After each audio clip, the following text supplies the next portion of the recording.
ونستعينه ونستغفره ونعوذ بالله من شرور أنفسنا ومن سيئات أعمالنا من يهد الله فلا مضل له ومن يضلله فلا هادي له أشهد أن لا إله إلا الله وأشهد أن محمدا رسول الله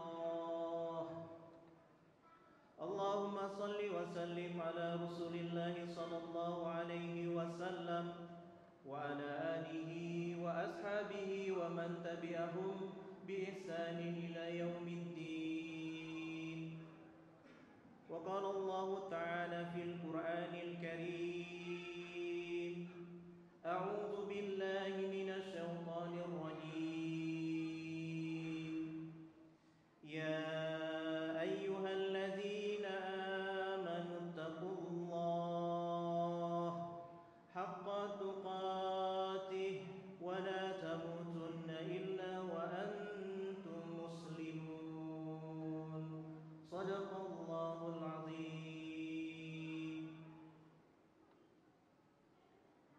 Semoga hidayah, petunjuk Allah, rahmat, kasih dan sayangnya Allah, maghfirah, ampunan dari Allah selalu menyertai kita kapanpun, dimanapun, dan dalam kondisi apapun. Amin ya rabbal alamin. Salawat dan salam semoga selalu tercurah kepada qudwatun hasanah kita, suri tauladan kita, Nabi dan Rasul kita, baginda Nabi besar Muhammad sallallahu alaihi wasallam. Semoga kita termasuk bahagian umat beliau yang tetap istiqomah berada pada barisan terdepan, berada di garda paling depan untuk membela dan mengamalkan sunnah-sunnah beliau yang telah diwariskan dalam kehidupan kita. Hadirin sidang salat Jumat yang dimuliakan Allah Subhanahu wa taala. Perjalanan hidup manusia layaknya seperti seorang penyelam mutiara. Mari sejenak kita bayangkan hadirin. Seorang penyelam mutiara sebelum ia terjun ke dasar lautan untuk mencari mutiara, maka ia selalu dibekali oleh tabung oksigen yang menempel di pundaknya. Ketika masih di atas permukaan, seorang penyelam mutiara punya tekad, punya semangat yang kuat, bulat, punya satu misi, yaitu mencari tilang mutiara sebanyak-banyaknya di dasar lautan. Untuk apa? Untuk ia persembahkan kepada tuannya yang sedang menunggu di atas.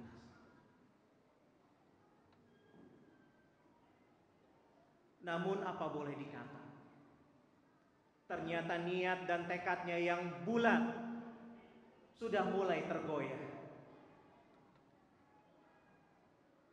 ketika seorang penyelam mutiara masuk ke permukaan laut.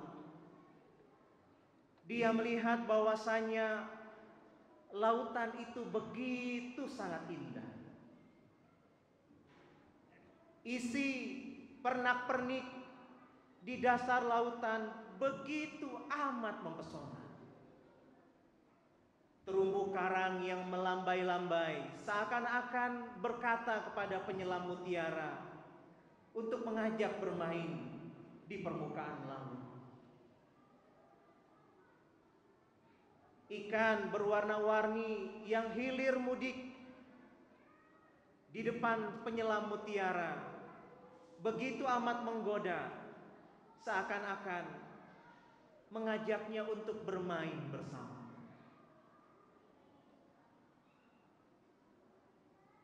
Penyelam mutiara mulai terkecoh. Penyelam mutiara mulai tergoda. Dia sudah mulai melupakan tugas utamanya, yaitu mencari mutiara sebanyak-banyaknya di dasar lautan. Dia asik untuk melihat terumbu karang yang menari-nari di hadapannya. Dia asik untuk bermain dengan berbagai macam jenis ikan yang berwarna-warni, kecil besar ukurannya. Sampai satu saat sang penyelam mutiara sadar bahwasanya oksigen yang berada di pundaknya akan segera habis. Maka tergopoh-gopoh, sekonyong-konyongnya penyelam mutiara untuk kembali melanjutkan tugasnya mencari kerang mutiara di dasar lautan. Namun apalah daya, apalah boleh dikata, ternyata tenaganya sudah semakin habis. Energinya sudah terbuang ketika dia berada di permukaan lautan. Akhirnya dengan sisa tenaga itu, dengan sisa tabung oksigen yang dimilikinya, dia berusaha untuk mencari kerang mutiara di dasar lautan. Bisa kita bayangkan, dengan oksigen yang terbatas, dengan tenaga dan energi yang sudah mulai habis dan berkurang, apa yang terjadi? Ya, ternyata penyelam mutiara tidak mampu dengan maksimal mengumpulkan kerang-kerang mutiara yang akan dia persembahkan untuk majikannya yang sedang menunggu di atas. Kemudian ketika sedang mengumpulkan kerang mutiara yang berada di dasar lautan, dia kembali tersadar bahwa oksigennya sudah habis hadirin. Maka yang dia lakukan adalah dia berusaha dengan sekuat tenaga untuk bisa sampai ke atas permukaan. Dalam perjalanannya ke atas permukaan, sudah terbayang di wajahnya apa yang akan terjadi pada dirinya. Sudah terbayang di wajahnya apa yang akan dikatakan oleh majikan kepada dirinya yang tidak berhasil membawa kerang mutiara. Maka akhirnya sekonyong-konyong dia berusaha untuk menuju atas permukaan, karena kalau tidak dia akan mati di dalam dasar lautan. Dia lupa untuk mengekat kerang mutiara yang dia taruh di kantungnya. Ketika menuju ke atas, ada ikan yang berseliweran di dekatnya, menyenggol kantung yang berisi kerang mutiara yang sudah dia kumpulkan. Apa yang terjadi? Ternyata sampai ke atas permukaan, dia tidak membawa satupun kerang mutiara.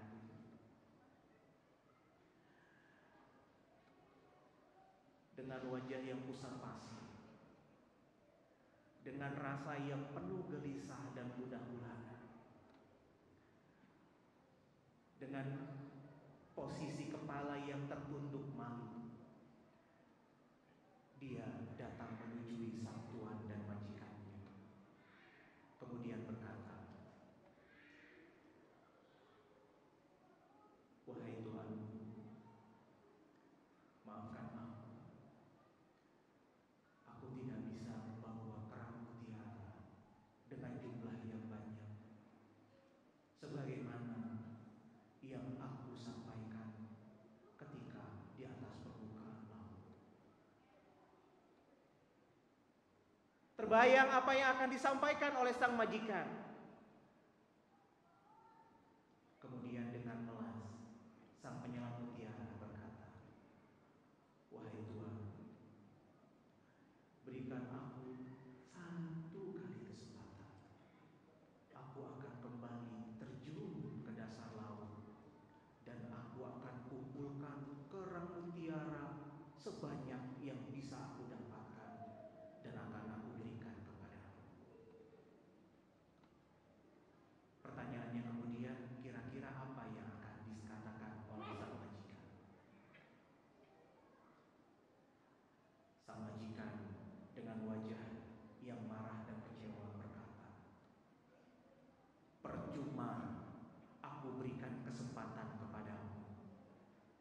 Engkau hanya menghabiskan oksigen yang aku berikan untukmu." Hadirin sidang salat Jumat yang dimuliakan Allah Subhanahu wa taala. Hikmah inilah yang bisa kita dapatkan dari kisah sang penyelam mutiara. Kisah tadi sebenarnya sejatinya menggambarkan perjalanan hidup seorang manusia di muka bumi. Penyelam mutiara itu ibaratnya adalah kita yang diberikan kesempatan, yang ditakdirkan hidup oleh Allah di muka bumi. Kita yang diciptakan oleh Allah. Laqad khalaqnal insana fi ahsani taqwim, dengan sebaik-baiknya ciptaan. Namun Allah Subhanahu wa taala mengingatkan kepada kita para penyelam mutiara dalam surat Al-Mu'minun ayat 115. Afahasibtum annama annakum khalaqnakum labasaw wa annakum ilaina la turja'un.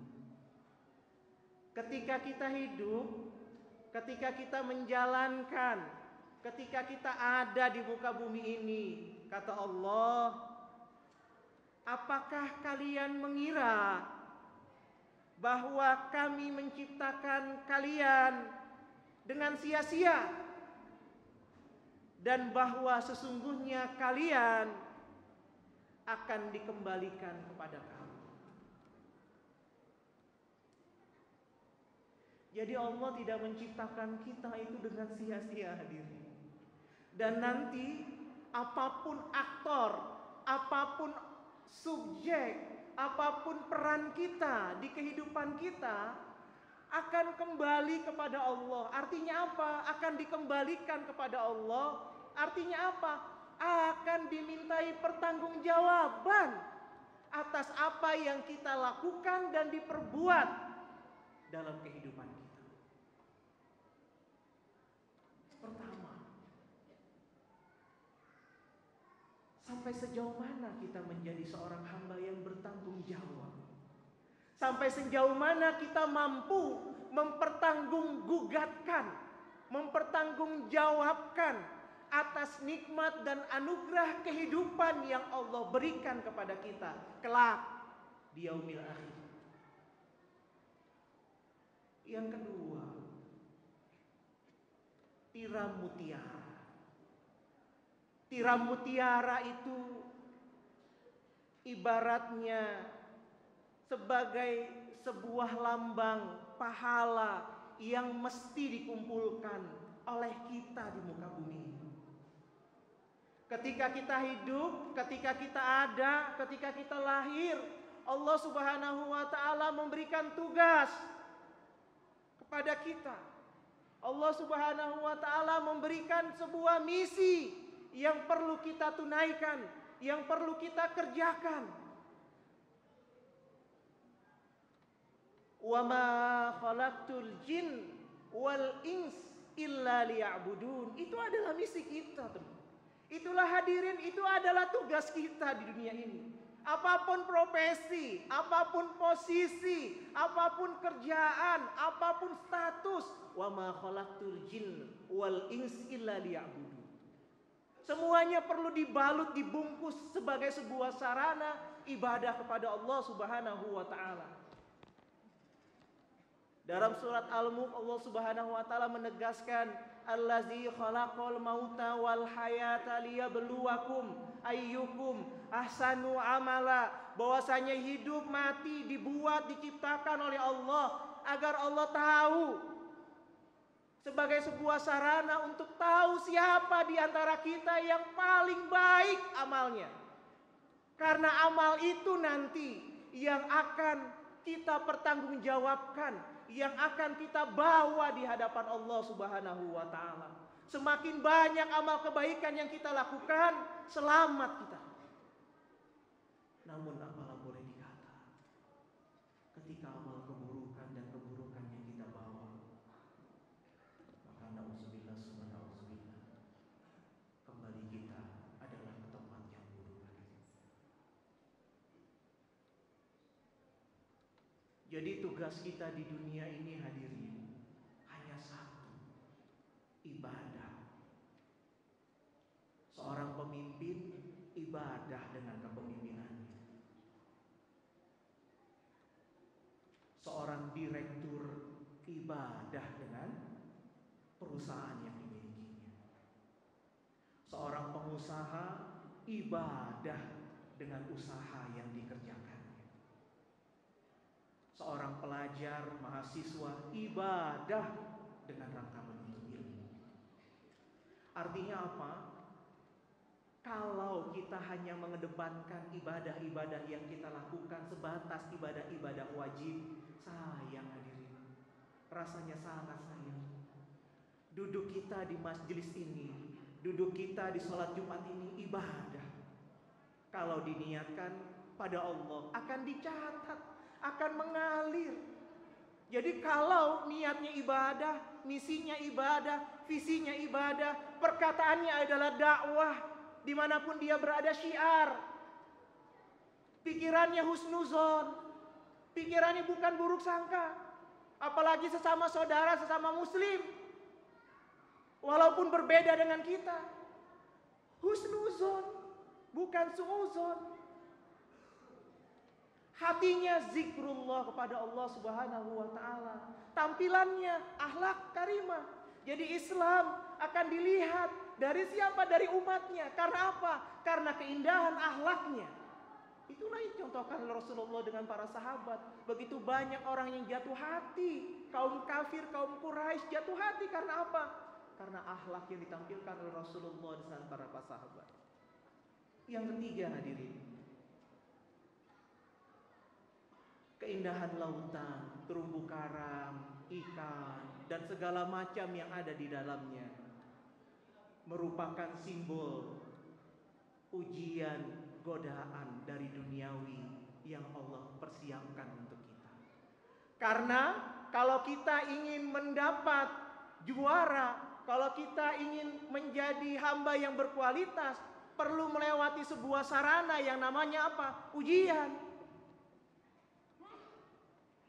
Kalau tidak lulus ujian, maka nilainya buruk. Kalau lulus ujian, nilainya tinggi.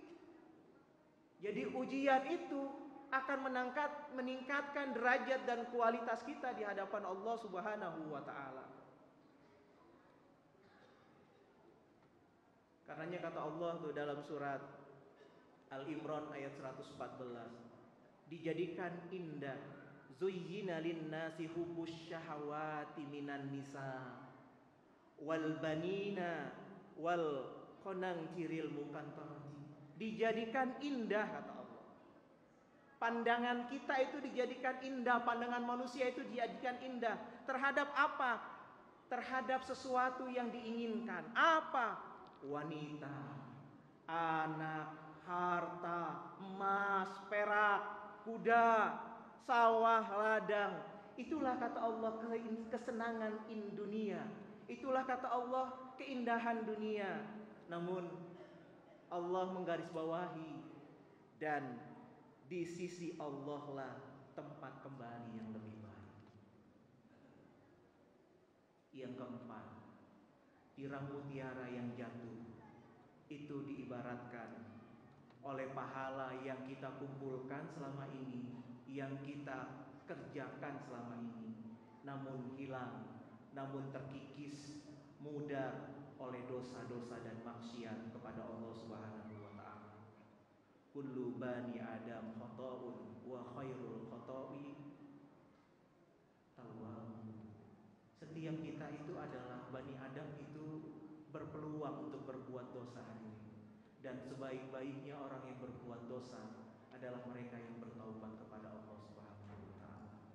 Sayang hadirin, berapa usia umur kita sekarang?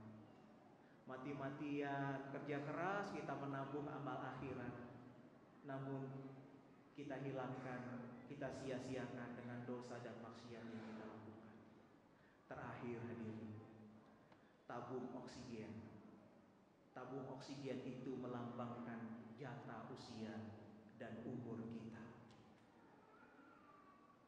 Kalau mau kita jujur, coba jawab dalam hati hadirin. Berapa usia kita sekarang? Dan kira-kira berapa lama lagi kita menghadap Allah Subhanahu wa taala? Berapa lama lagi jatah usia yang diberikan Allah kepada kita? Karenanya hadirin, berbuatlah semau kita, berbuatlah semampu kita, tapi ingat, ada batasan, ada titik akhir. Itulah yang dimaksud dengan usia atau azal. Kullu nafsin za'iqatul maut. Tiap-tiap yang bernyawa pasti akan merasakan kematian. Hadirin sidang sholat Jumat yang dimuliakan Allah Subhanahu wa taala. Semoga ceramah yang disampaikan akan bisa membawa manfaat buat diri kita dan buat keluarga kita di rumah sebagai renungan muhasabah diri kita pada siang hari. Barakallahu li wa lakum fil Qur'anil azim wa nafa'ani wa iyyakum bima fihi minal ayati wa zikril hakim wa taqabbalallahu minna wa minkum tilawatahu innahu huwal ghafurur rahim.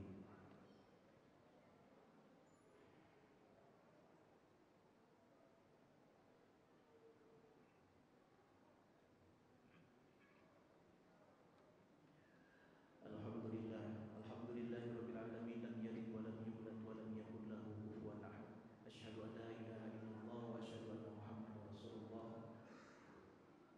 Ya ayyuhalladzina amanu ittaqullaha haqqa tuqatih wa la tamutunna illa wa antum muslimun. Sebelum kita berdoa, dunia ini yang kita tempati sekarang, dunia ini sejatinya bukan tempat tinggal kita nanti. Dunia ini bukan tempat tinggal kita. Kita di dunia itu hanya sebatas persinggahan. Yang namanya tempat singgah itu tidak abadi, tidak kekal, hanya numpang. Karenanya di kehidupan yang tidak kekal dan abadi ini, mari kita berlomba-lomba untuk mencari amal sebanyak-banyaknya sebagai bekal kepulangan kita ke tempat tinggal kita sebenarnya, yaitu kampung akhirat, berjumpa dengan Allah Subhanahu wa taala. Infak yang baru saja kita masukkan ke dalam kotak amal itu adalah bekal abadi kita. Apapun yang kita niatkan untuk dakwah dan syiar Allah, itulah bekal abadi kita. Puasa Ramadan kita nanti, insya Allah Allah berikan kemampuan dan umur panjang, umur berkah, itu adalah bekal kita. Tilawah Quran kita, itulah bekal kita. Zikir kita, itulah bekal kita. Qiyamul Lail kita, itulah bekal kita. 24 jam kita memikirkan dunia, 24 jam kita berusaha, bekerja keras hanya untuk mendapatkan sesuatu yang pasti akan kita tinggalkan. Dan kita lupa untuk membawa sesuatu yang akan kita bawa nanti berjumpa dengan Allah Subhanahu wa taala. Semoga kita termasuk hamba-hamba Allah yang selamat dalam perjalanannya dunia dan menuju pulang ke kampung akhirat. A'udzubillahi minasyaitonir rajim. Bismillahirrahmanirrahim. Ya ayyuhalladzina amanu innallaha wa malaikatahu yusholluna 'alan nabi. Ya ayyuhalladzina amanu shallu 'alaihi wa sallimu